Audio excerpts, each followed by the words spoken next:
Hello and welcome to my channel. My name is Lena and today I want to play with pastels. They are from Rembrandt and this is what I end up making. It is a soft pastel, so I'm working on a pastel paper from this block from Daler and Roundney. It is 160 GSM. There are like 6 different colors. And I'm working on the darkest sheet in this paper pad.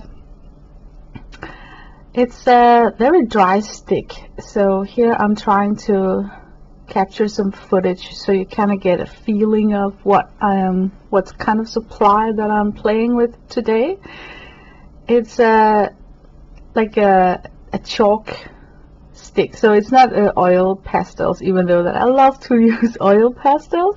This is the opposite end of that supply range. This is soft pastel, and I'm using sticks from Rembrandt and also mixing it up with some softer sticks from Mungyo Gallery, and then mixing it up. Here it is the softer sticks. Look how yummy they are. But they're like more like the end finish. Mungyo Gallery, I'm sorry. I just by mistake said Mungyo Gallery because I'm a watercolor girl. So I just mistaked that name. I'm also using a hard mini stick from Faber Castell and mixing it up with the Rembrandt for the underpainting, because I'm going on top of this hopefully with another layer, so I don't want to waste the more expensive stick for just underpainting. So this is the mini stick from Faber Castell, also a soft pastel, a little bit harder in it, that just works well with the Rembrandt. So I'm trying to mix it up. I have no really skills working with these pastels, so I'm just treading the water, you know, just learning by doing. A lot of mistakes, but I guess that's the way that I have chose to play with these things. So they're gonna be like scary 8-minute footage from now on, where you're thinking, what the hell is going on? And I was honestly thinking the same. So very early on, I'm introducing this soft stick because I felt that the paper had this grip. It's got a texture on it that's meant for pastels, so it can hold a lot of layer of pastel pigment. So now I'm just, as you can see, I'm kind of swatching sticks here and there randomly, trying out the 3 different kind of sticks I got just to get to know them and have a feeling of how do they work on top of each other. And I'm working on a sketch that I has collected inspiration from watching HAMrib Art. So it's a girl with a little bit slanted face and her eyes are looking to the side, because I feel that I've been making a lot of female portraits where the face is like straight on and the eyes are looking straight at you. So I wanted to play with a composition where the head is a little bit tilted, but not a lot. And it sounds so easy to just fling that out, but it's very difficult for me to draw because I just think it's a difficult composition compared to like the straight on face. And here I am thinking, why don't I just cave in and then smudge in the underpainting? Because I did try to layer in the underpainting, but it will just take too much stick, I think. So here I'm switching gears, thinking, okay, I'm gonna blend with my finger and then get that underpainting done, and then I can go on top of this paper with the top application of the pastel. And I think this paper is made for that, because I didn't have any problems with it. So guess that's the reason why you're using pastel paper when you play with these soft pastels. What I got here in my mind right now, and Yeah, honestly, I'm thinking Princess Fiona, you know, Shrek's wife, because it's getting more and more green. So I'm thinking, how do I get away from this green Princess Fiona till something light skin tone? So already now I am putting in the white, even though I thought that I should have waited with the white till the very end. But I guess, you know, I'm like learning by doing. I guess it's a very forgiving medium because it allows you to do a lot of mistakes and then correct them. Here I'm grabbing a pastel pencil because I am losing my sketch lines. So I am simply just penciling in back the sketch lines because it's like the face is tilted a little bit, but when I work on it, I keep working the line work like the face is straight on. You know what I mean? Like, I keep doing that. So I'm trying to tilt my paper in this angle here to help me remember that the face got a slanted angle. And it was a good help to draw with the pastel pencils. They are from Faber Castell. No, they're not. They are from Derwent. And it came in a tin with 72 different pens. I'll just include a footage of that. And they were very likable. I like them a lot because they're hard enough for me to be able to sharpen them even in a sharpener, which is like a no-go. Usually you're supposed to use a craft knife, you know, to sharpen them, but I keep breaking the tip on them when I do it the right way. So for me, these Derwent pastels pencils are the way to get pastel down in a pencil barrel shape. This girl right here is supposed to end up with like a white scarf and some yellow hair. And now I am taking a soft tool that usually are used together with pan pastel because my fingers are too chubby, like small cocktail wiener sausages to go in and blend out things. So I really liked that soft tool for that. There comes a time in the drawing right now where I can feel that maybe I can rescue this. I know the mouth looks a little bit weird. It's gonna end up being an open mouth, but I'm just ignoring it at the moment. So here I'm trying to build in some sort of skin tone where light is hitting the left side of the face. So it's gonna cast some nice shading areas. And then I want some backlight to hit from the right side, so it's not like completely in darkness.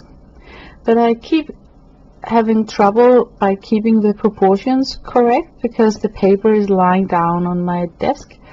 So I'm sorry for the footage, but I need to put it on a tiny desk easel to get it more like front, yeah.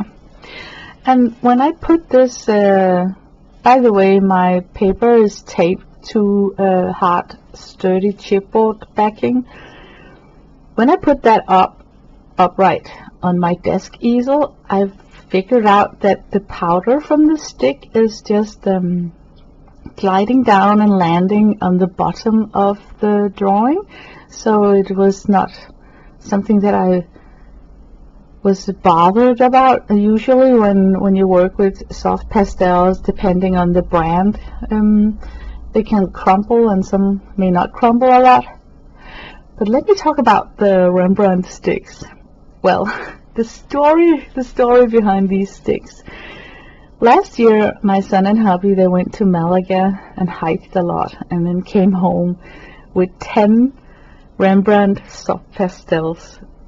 And I was just thrilled. And first of all, I was thrilled that, can you believe it? Like, your hubby come home with like awesome kick-ass art supply as a gift. I mean, what are the odds that he's got such good taste? So I really was expressing my surprise and happiness well, I guess, because this year hubby and son went to Barcelona, and then they came home with a 30 box of the Rembrandt sticks. And when I unwrapped it, he said, "You know what, I was so surprised that you liked last year when I just grabbed you a handful of these sticks, that I thought that you might already have used them up, so maybe you would enjoy having a bigger selection of them this time." And then I was just almost embarrassed, because you know what? I had not used those sticks at all. Isn't it embarrassing? I hoarded them because they're from Rembrandt, so I had an idea that they were expensive. And I only had 10 sticks, so for some odd reason I just didn't use them for a whole year. And he was walking around thinking that she probably have used them all, because, you know, it's chalk. So when she only had like 10 sticks, so I better buy her a box of 30 new ones. But now I was so lucky that because he handpicked the first 10 sticks, there are very few duplicates to the box that I received from him and my son. So now I have a good selection of the Rembrandt soft pastels. And I must say, they are so nice to work with. They don't crumble a lot or leave a lot of dust. And I feel that you can have a good variation of your pressure on the paper. Like you can be really firm with it and also very soft with it. And of course they're like brand new, so I still got that sharp edge to work with. But sadly, I know as soon as I use the sticks more, that sharp edge will be blunt, so I will have to unwrap them from the paper and start breaking them up in smaller pieces to get sharper edges to work with. But yeah, you know, now the set is pristine and new, so I kind of dread a little bit having to be forced to do that, but that is the way you work with this supply, so I better just do it when that time comes. But I also feel that the small sticks, mini sticks from Faber Castell, is nice when you use them on the side to coat larger areas, so I can see why you need to break up these sticks into tinier pieces when you work with them. But here I am mostly working with the Rembrandt, and I get this idea that first I base coat with the Faber Castell hard sticks, and then I do the middle coat with the Rembrandt sticks. And here I have a fat stick from Mungyo. Can you see that? It's because I am getting close to that finish stage where I have to not smudge anymore. And as you can see, there are these softer, bigger sticks are a lot more softer compared to the more firm Rembrandt that you are seeing right here. So they're going to be the last top layer where I'm not allowed to press out with my finger the pigment, because now every single stroke will be untouched. Yeah, what a crappy way of of explaining that. This is some footage done in real time, so you can see how slowly I work, because when it's sped up it looks like it's just something that you can fling out on an afternoon. You probably can't if you're like super skilled. I worked 3 to 4 hours on this piece here, and it was just delightful. It was a bit scary in the beginning when I had the Princess Fiona face staring back at me. But the stage that I'm in right now, I'm taking it very slow, and I am also very much aware about there is a danger of me overworking it. So I promised myself that I would stop before I felt that it was finished, because otherwise I will just overwork it. I know myself. But here you can see on the new Rembrandt stick where I got that delightful cut sharp edge. So I am able to go in and kind of hit exactly where I want the stick to be placed. But that's why I need to, when that blunt edge are gone, I need to chop them up. So, but yeah, I think she turned out pretty nice compared to the beginning of this video, don't you think so?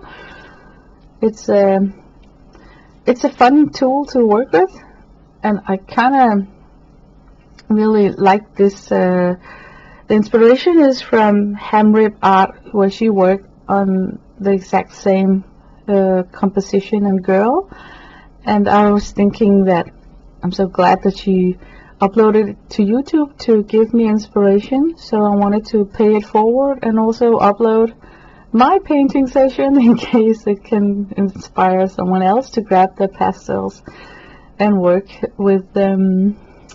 Yeah, work with them. Okay, look here. Now I'm slanting the pastel stick on the side, and it's still in real time, so you know how slow it is, even though it could be done with like fast motion, because this is not a dangerous place to cover with pigment. It's just the background. But as you can see, there's a lot of dust and crumble coming off the Faber Castell sticks. The Senneliers does not produce dust like that at all.